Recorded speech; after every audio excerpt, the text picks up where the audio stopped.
around long enough to remember getting up to turn the channels on the TV? That's classic. Classic hits. WQEE 99.1 FM, The Key. Are you ready? Hey, think you can tell us what to do? Think you can tell us what to wear? You think that you're better get ready. Mark Fiorentino is with us this morning. We're going to have him in hour number 2, so stay with us. Don't you dare move away from that radio dial. Welcome back into RNS Mornings. Good morning to you, good evening to you, good afternoon to you. If I'll say again, a big good night. 7,000 worldwide on the Shoutcast. Shout it out loud, shoutcast.com. Fringe Radio Network in Hawaii and worldwide, along with Earth Rock Radio on the Navajo Nation and worldwide. WZEV 90.5 FM in Lineville, Alabama, and at the home of the Walking Dead, our home location, WQEE 99 Rock.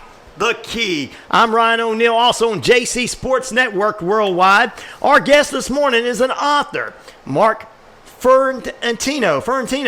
He's been obsessed with the one, the only Einstein, his theory, his unified field theory, ever since he heard about it when he was 10 years old. Awesome. He worked for many years in the high-tech industry, including for IBM. Let's welcome to the studios and to the radio show this morning. Good morning, Mark. How you doing? Good morning to you, sir. How is your early morning with me? So far, so good.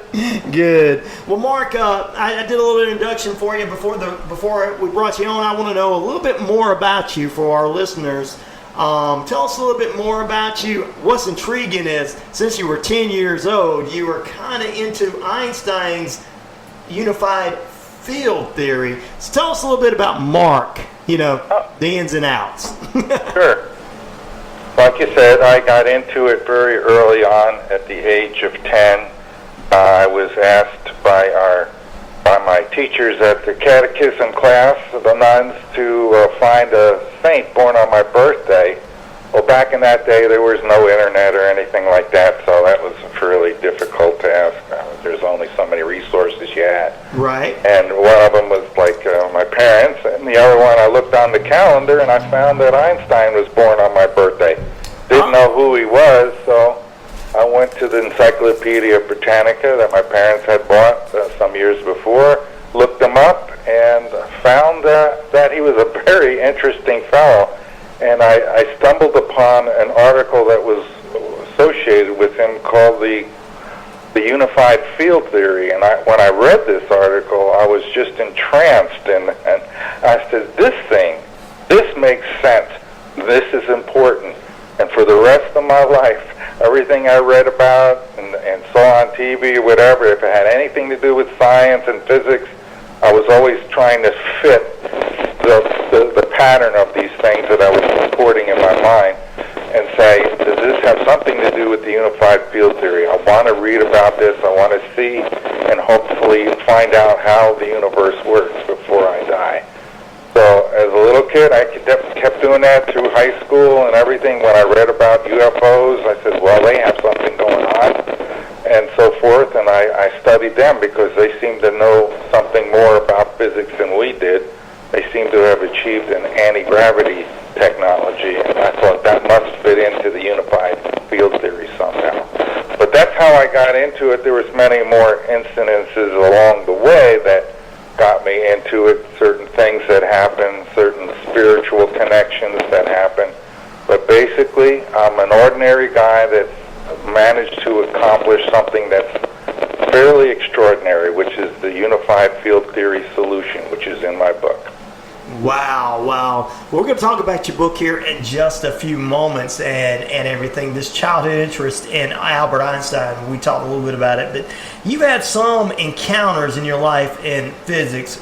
What has one encounter particularly taught you, and what person taught you this? Yeah, go ahead. But there's multiple ones. There is a physics one, and then there's the spiritual connection. Right. I don't know which one you're referring to. I could tell you about both if you like. Yes, but, we want to do the first. The one that convinced me that I had a shot at figuring out this problem, troubleshooting the unified field theory problem, was something that happened to me while I was at IBM. Right. And while I was there, I was a technician, and I was working in the research and development lab and a test lab. And I met a student. We have a lot of co-ops at IBM. This is at IBM I'm talking about now. Right. And he was trying to solve a math problem. And it was for his master's thesis, I believe, and it had to do with something in finite mathematics. And it's modulo 2 math, which is binary math. So he had these equations that he was using to determine this pattern of numbers that had to come up, a unique pattern. And he had the first 3 dimensions solved, but this could go up to any dimension. So he was showing me these equations, and he described the problem and what they were supposed to do. And as he was telling me this, I was looking at the equations, and I assumed he was right. There was going to be an equation that would work in any dimension. And I looked at the equations he had so far, and I saw a pattern, but I didn't say anything. Right. And I said, I could solve this for you. Give this stuff to me. I'll work up a little program. I wrote a little program to verify the equations that I would come up with later on that evening. And sure enough, I was able to solve the 4th, 5th, 6th, 7th, and 8th dimensions in a matter of just a few hours, where they had been he and his professor, I guess, had been working on this. It has to do with some sort of a finite mathematics problem and some application, which I could never get out of them. But I was able to see a geometric pattern within the equation itself. And so I was able to quickly solve the higher dimensions, which were going into the tens of thousands of possible solutions, and eventually up into millions of possible solutions, with only one being the correct. So as you go up in dimensions, it gets harder and harder to solve the problem. But since I saw the geometric pattern, it was very easy to see what the next dimension solution was going to be, no matter how large it was. So that, once I had done that, and I got that information to him the next day, and I showed him how the pattern and everything, he called his professor, and he said that we've got it, this equation does exist, and it will work for any dimension. And this professor looked it up and said to him, this is new math. This is not in any book. So, and Wow. when he told me that, Tom was his name, when he told me the next day, I couldn't sleep that night. I was so excited. Because only the masters of mathematics and physics invent new mathematics. And so, like Newton and Einstein, so I was supercharged and said, well, maybe I have a shot at solving the unified field theory. So after that, I was very, very serious about working on my own theory, which was at that time called the theory of superrelativity. I had used one of my principles to solve this problem. Man, oh man, that's so interesting. I do want to dive more into what the unified field theory is for those out there that really don't know. Mark, could you kind of give us a synopsis of what it really is for us out there? Yeah.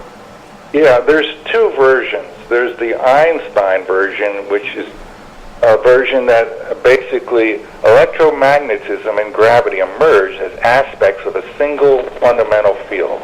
That's what he worked on to the last day of his life, quite literally. As he was dying in the bed, he was still working on those equations. Then there's the new modern day one, which is based in quantum mechanics, and it's called the Standard Model. That is not the one I solved. That one will not ever be solved because it's an improper model. It's not a correct model. Right. So I went back and I solved the Einstein version, basically uniting electromagnetism and gravity as different aspects of the single fundamental field, which is the ether field, which which was abandoned at around 1905, but that was an incorrect assumption by the people in that time, and unfortunately it remains as the paradigm in today's world that the ether does not exist. But in my book I make it clear that it does. So that's the field, the unified field theory version that I solved, the Einstein version. Oh, wow. And then another question is, what is anti-gravity? That's another question we've got here. Sure. Well, while working on the unified field theory problem and working out the mechanical explanation for gravity that turned out to also explain mass and inertia, they're all the same thing, really. I discovered that gravity, quite simply, that field is a bending of space, a particular type of deformation or bending of space, which is a contraction of space. So once I realized that once you remove the gravitational field from any particular area in space, that space would snap back, expand back to its original form. And that was the key. I realized it can contract and expand. So then I began to look through my notes and so forth, having a strong suspicion, because as a teenager I realized that UFOs were using an anti-gravity system. Right. Seemed to be associated with magnetic fields. Many of the people in that time, Air Force people that were investigating, would bring magnometers to UFO landing sites. Magnometers measure magnetic fields. Why were they doing this? They already knew something. And I got suspicious when I read it. I said, either the magnetic field is the cause of the gravitational field, or is a byproduct of a unique field that we haven't discovered yet. I eliminated the second version, and I said the magnetic fields must be the cause of the gravitational field. And then I went in and researched that more, and I found that we can use magnetic fields to cause an expansion of space, because of the way the magnetic field, which is another aspect of the fundamental field, the ether field, it's another type of bending of space. It's a torsional reaction, so it's a rotation, and when you rotate something like that, that material substance is caused to stretch. That's the expansion of space. So that's what anti-gravity field is you're biasing space in a specific way using a magnetic field to cause it to stretch or expand. And it's very simple, actually, once you realize what's going on. And in the last chapter of my book, I asked people to go out, scientists, physicists, to go out and perform experiments with using magnetism, and magnetic fields that are rotating seem to be even more effective in this case to detect anti-gravity and gravity shielding effects. Once we've established this, then we'll be able to move forward. But that's how anti-gravity works according to the theory of super-relativity. It's an expansion of space. Mark, you know what? I've got a listener question from Julie in Tennessee. She said, if it bends space, doesn't it also bend time? Time is a tricky thing because what has happened, and it's a misinterpretation of special relativity and the bending and general relativity. Right. Actually, time is not really a real thing, but our experience of time is certainly real to us. Right. But what really happens is that when you're in a gravitational field, time slows down. If you use an anti-gravity field, time will speed up slightly. And there's a lot of details I won't get into. It's all in the book described in detail. But it has to do with the changing of the metric of space, which means the changing of the actual substance, the distance between any 2 points. There's a substance in between those 2 points, and that defines the distance. So if you thin it out or increase it by contraction, time appears to slow down or speed up. But in reality, what's happening is the clocks are moving slower or faster, the thing that we use to measure time. And I make a distinction there because we're saying that, time is slowing down. No. Right. Not that. It's the clocks that are slowing down and speeding up. Time is really kind of an absolute thing, but like Newton said, but for the purposes of measurements and so forth, the clocks will slow down in a gravitational field or when we accelerate, and they will speed up in a magnetic field or if we come to an absolute motionless state relative to the ether. Either one will cause this time to speed up a little bit. But I make that distinction, No problem. book, that time is not really slowing down or speeding up. You're not going into the past if your clock is running slower. Right. If you observe, let's say you have 3 frames of reference. You have one that's the clock is running slower. You have one that the clock is running slightly faster. And you have a third that's watching both, that's standing still relative to the second clock. So they're in sync. And it's observing the 2 other clocks that are moving. One is moving slower and one is moving faster. After some time period, you realize that they're still both in the same time because you can observe them. The only difference is they're still in the present time. But the slower clock, it's running slower. So when you match up the 2 clocks after some period of time, one will be behind the other, but both will still be in the present moment. So in reality, time isn't slowing down or speeding up. It's the way we measure time because of the way the particles are moving. They're being affected by the field, the biased field in space. So time is not really a real thing. But certainly in the material world, it's something we do experience. Right. Well, Melanie in Texas says, isn't time an illusion? So, and you just answered that actually. So, Yes. Wow. So we're going to take a short break. We're going to be back with more with Mark here on the Rise and Shine Morning Show. Mark Fiorentino is our guest this morning. We'll return right back after this. Stay with us. More on the way. Dead man walking. You've done it now. You've done it. Oh my. You're gonna pay. You're gonna pay. I'm burning these walls to the ground. You're gonna pay. You're gonna pay. I'm gonna bring you down. You're gonna pay. You're gonna pay. You're gonna pay. You're gonna pay. Around long enough to remember getting up to turn the channels on the TV? That's classic. Classic hits. WQEE 99.1 FM, The Key. Center State Bank understands that life moves very fast. Life changes are going to come. As your bank, we're changing right along with you in all your stages of life. With Center State Bank's online success, it might be easy just to stay put. Keep doing the same thing. But we've been listening to our customers' needs, and very soon we're going to be launching an all-new site to serve you even better. Center State's new home on the web will feature an enhanced new simple layout. Services will be easier to use, and you'll be able to find exactly what you need more easily. It will have the same continued and improved security. At Center State Bank, we specialize in personalized banking by real people for real people. Life comes at you pretty fast. Center State can help you move right through it. Center State, high touch, high tech.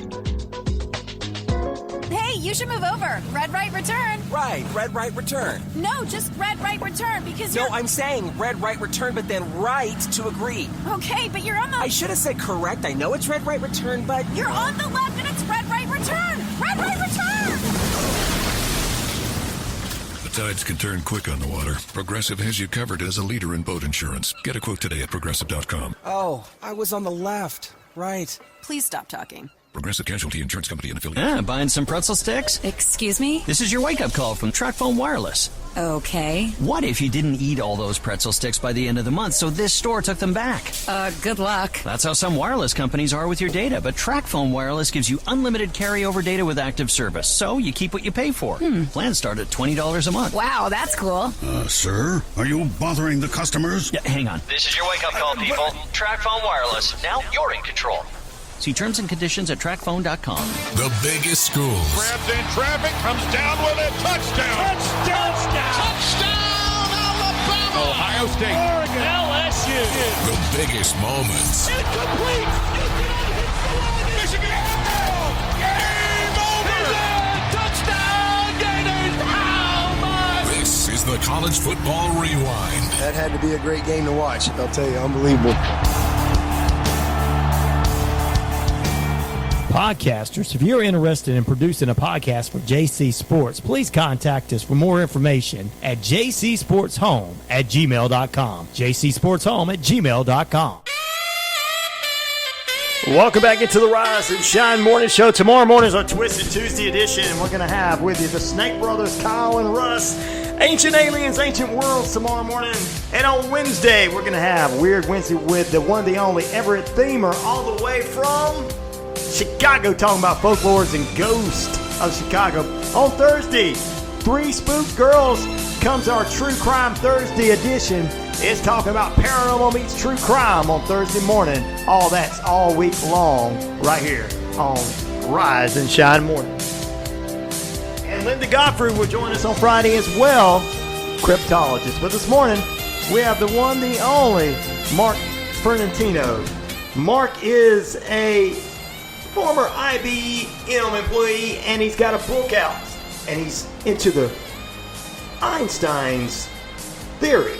Well, we welcome Mark back in here this morning, and Mark, we got another question from Julie. She says, if time is an illusion, is space also an illusion?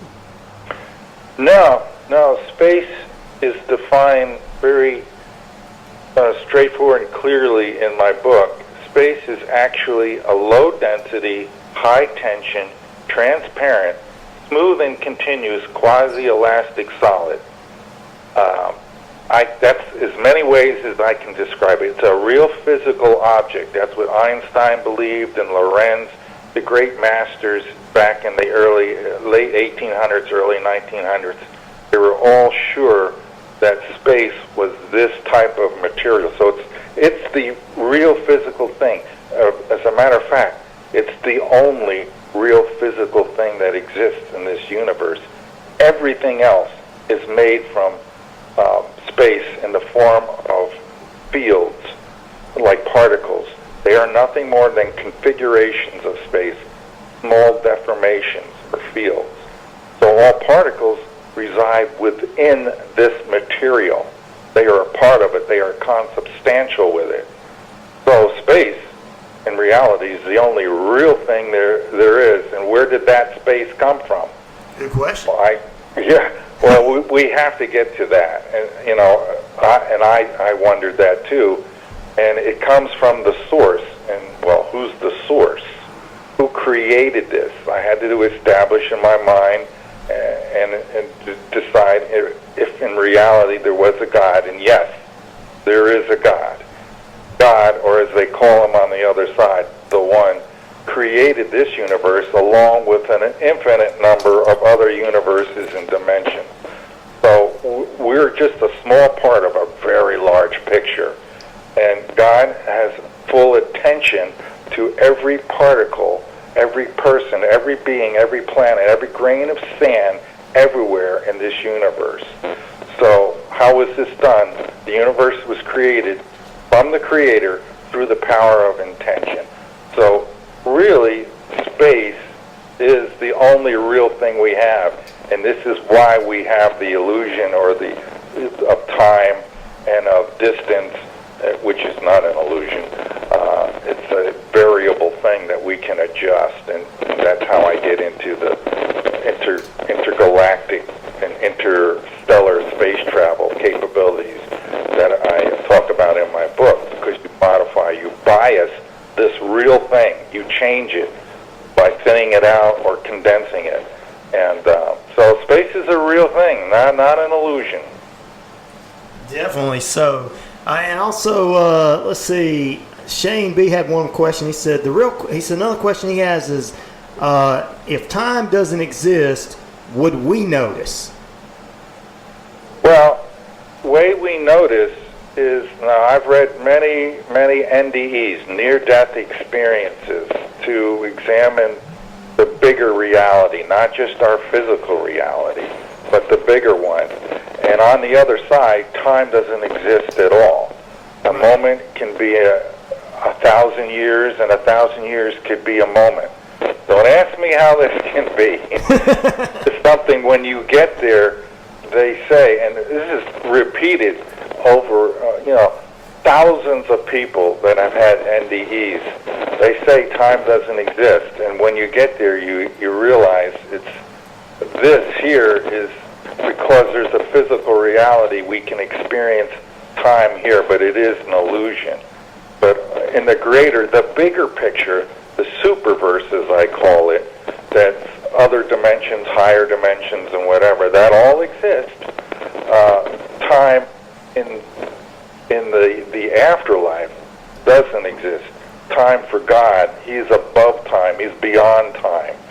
So in that realm, it can access and look at all our time, which are all happening. All time is happening in parallel, in time segments. We live in a particular time segment.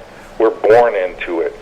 And they all appear to be happening at the same time when you're on the other side. So they're all accessible.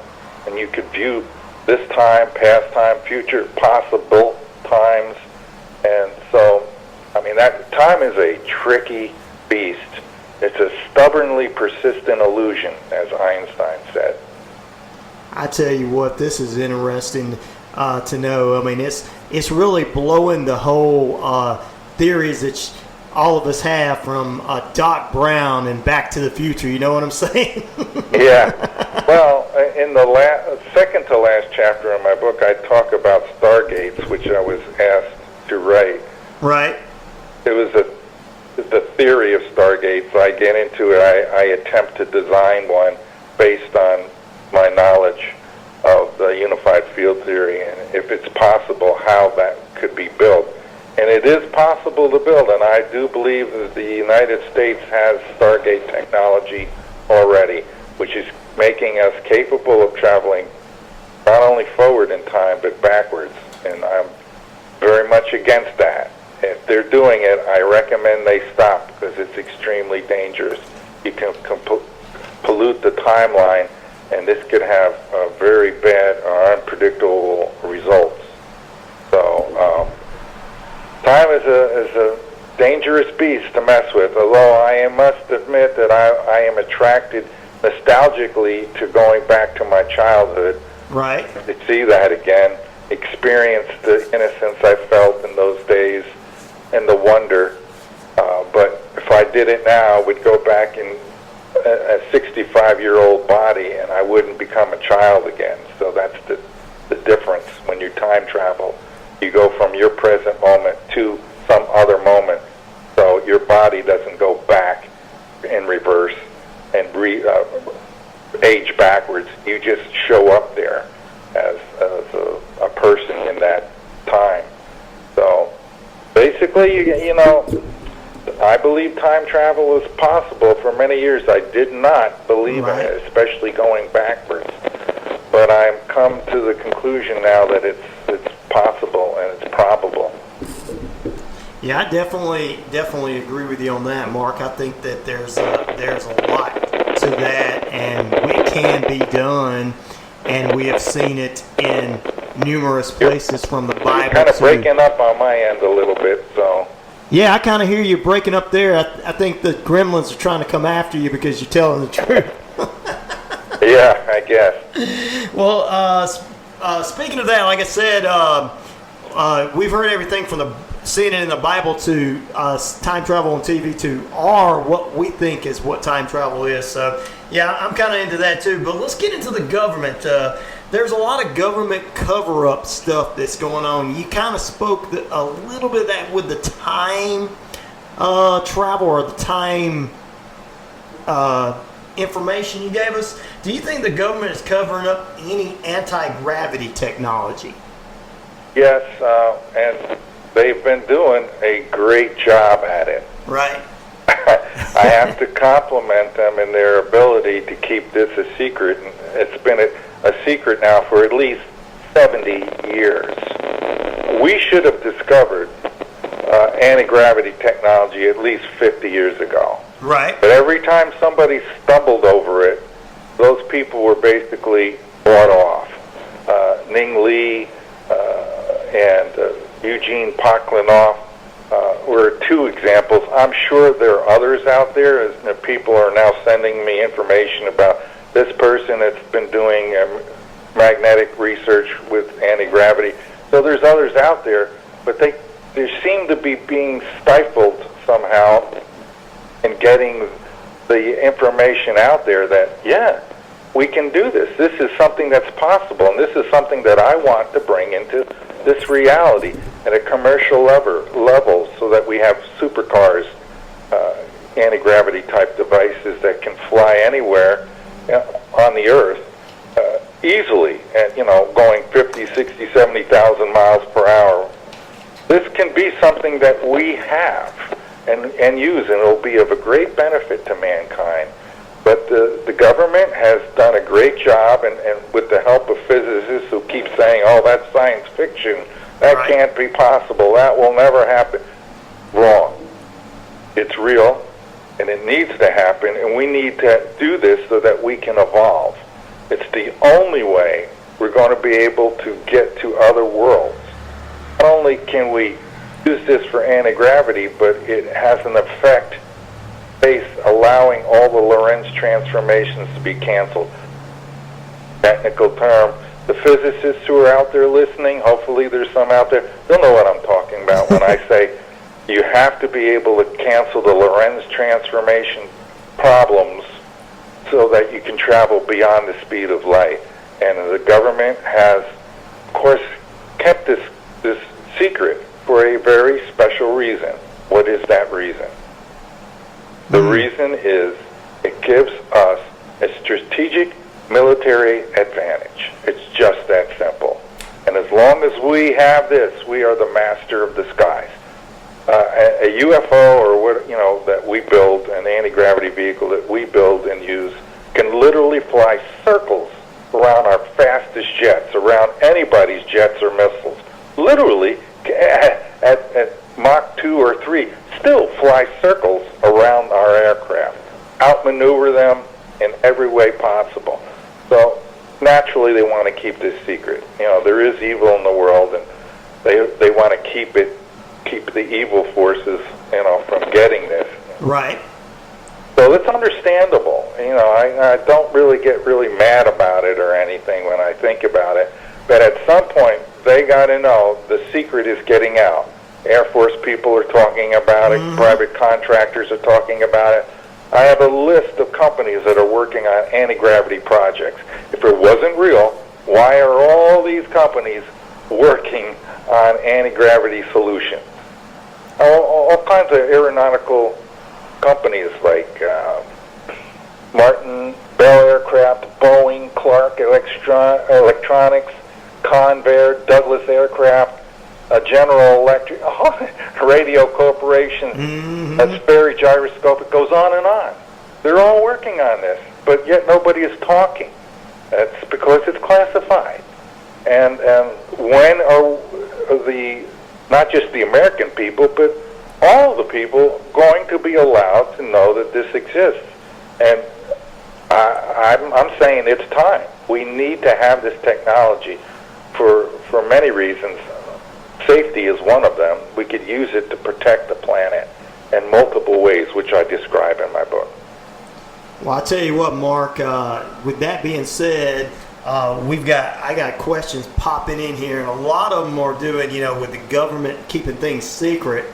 A lot of them have to do with Area 51 And I think basically rounding up all the questions, Area 51, did we get some technology from other worlds to advance what technology we have today? Basically, is what they're asking. Why are we keeping everything secret at Area 51 as well? Well, we're keeping it secret, as I said before, because this technology gives us a strategic military advantage. Right. Now, there's other people that say, well, if we found out that there was aliens, the people would panic. Right. I don't really believe so, and there is certainly some questions with religious implications, because you're gonna learn from aliens that the universe is much bigger, and we are not the center of religious belief. Right. We have our own religion that was established by Jesus and many other prophets and so forth, and these are pathways to have a personal relationship with God. Right. It's the ultimate importance. You just got to learn about love and compassion, and that's the focus of what Jesus brought and some of these other great masters. If your religion talks about killing people and hating people that don't believe the way you are, then that's of man. That is not from God. And when we find out about aliens, we're going to realize they have their own religion, and it's going to be a universal base. And that's what we'll eventually come to. So we could still have Christianity, and it works great. We could still have Buddhism and all these others. It's your way of personally finding a path to God. And the aliens have their way. They have, what I have heard from NDE people is, Jesus has been to every planet, everywhere in the universe, and has brought the same message. We're just one of many, and we will have to adapt to that. But, it's important that we make friends with these other people, go and have a place where we can have a second civilization established, a base, if you want to call it that, where we'll be separate from this world just in case something catastrophic goes wrong, so that the human race can continue on until the end of this universal cycle. We need to explore outer space and find these other stars and establish colonies and make friends, and we'll benefit greatly by having these friendly aliens. Hopefully, right. Some of them are friendly and not aggressive. And that's why we'll need to have some sort of weapons aboard these vessels. But because it's not likely that everybody's friendly, and there's probably going to be some hostile people. But somehow we're being protected because we haven't actually been attacked. Right. Except for one incident that I heard about in Vietnam. We've never really battled with aliens so far that I know of. I've heard that as well. Never heard of anything either, and that leads me off into the questions, because right now, we got our Space Force going on. That Mr. Musk is out here, got all kind of opinions about what's going on up there, and do you think there's, like we do have trade agreements with other countries, do you think that we have a trade agreement with some of these from these aliens? Let's just say it like that. Yeah, I think we probably do, but of course all of that's in secret, with the U.S. only. Perhaps other countries, because I suspect that maybe China has also captured some of this alien technology.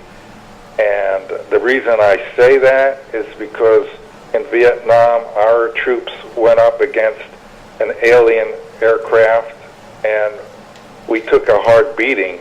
And that's the only incident that I'm aware of where military people were involved and were shooting at them, and they apparently used our own ordnance against us and was shooting back using our own bullets, which is quite a trick. Somehow they were able to turn everything around and shoot it back at us, and some people were actually killed. And I just thought to myself, well, why are the aliens taking sides here? They seem to be siding with the North Vietnamese. So why? Right. Because they're backed by China. And I don't think North Vietnam has any kind of technology like this, but perhaps the Chinese were testing out their version of the UFO. Just a speculation on my part, but something that might be happening. So maybe we're not the only ones talking with the aliens. I don't know, but everybody's, hush-hush about it. So possibly China has something, but I know for sure the Americans have. That's been leaked out for many years now by many people that we have some certain agreements that they have contacted us at various Air Force bases, and they are working with us at Area 51. Initially, we were just capturing them as these vessels crashed, but eventually, through Stargate technology and from other contacts, I'm sure we are working with them now, and they have helped us build some fantastic flying saucer technology that probably exploring space already, and it's sad that we don't get to know about this, because going to Mars is no problem with a spatial bias drive, the Slip-Wave Spatial Bias Drive that I've designed in my book. You can get to Mars 15 minutes without even breaking a sweat, whereas if we use rockets, it would take 6 to 7 months. That's not practical. It's not useful. Right. You have to get there in a hurry. And I'm pretty darn sure that we've done this, and we've seen UFOs landing and taking off at Area 51. Airline pilots have seen this. They told me about us, well, not me, but personally, but over the radio I heard them talk about. They were instructed to turn.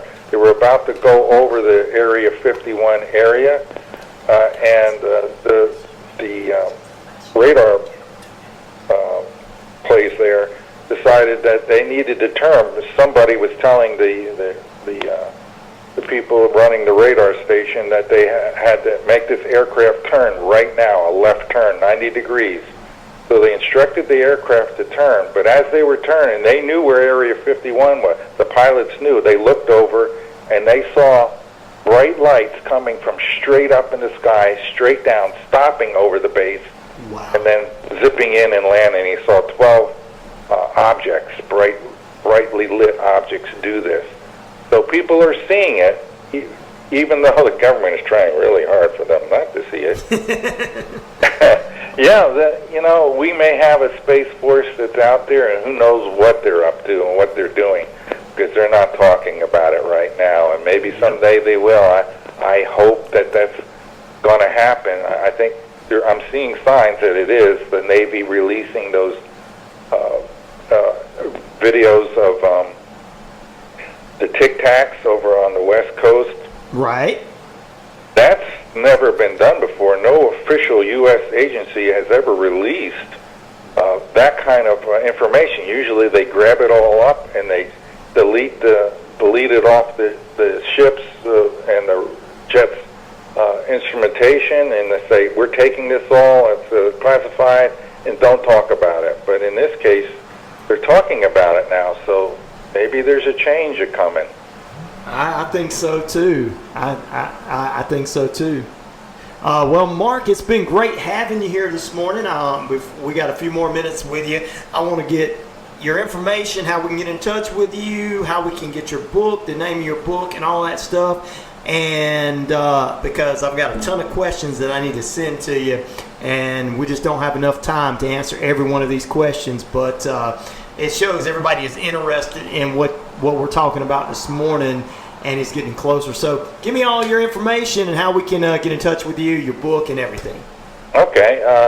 The book is called Master of Reality. It's for sale on Amazon and on my website. You can get to my website. It's super-relativity.com. super-relativity.com. And if you want to contact me, there is a contact form there, and you can leave a message. If you have a question, you go to my website, you go to that contact page, a subscription page. You sign up, you leave your message. I'll get it, and I'll email you. If you leave your email, I'll email you back an answer. Be happy to do that. Sounds good. Well, as we get ready to close out the interview, Mark, what is the one thing you want to leave us with this morning?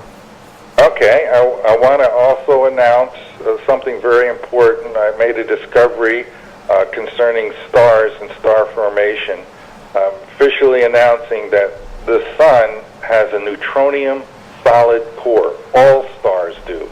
Please, if you're an astrophysicist, investigate this further. I think you will find evidence that the sun, all stars have a solid core, and this is how they were formed in the first place. And there's plenty of evidence out there to confirm that. Now, the second thing is, please, if you're a physicist, a scientist, an experimentalist, do the experiment in the last chapter of the book. We must establish that antigravity is real, it can be made, and we can use it to travel to other star systems. So these are the 2 points that I wanted to make clear. Oh, one final point. The unified field theory problem, the Einstein version, has been solved. It's in my book. The solution is in the book. Well, that is so awesome. So, guys, get the book, definitely, and hope to have Mark back with us again in the future. Back in a moment on the Rise and Shine Morning Show right here, worldwide. Back in a moment.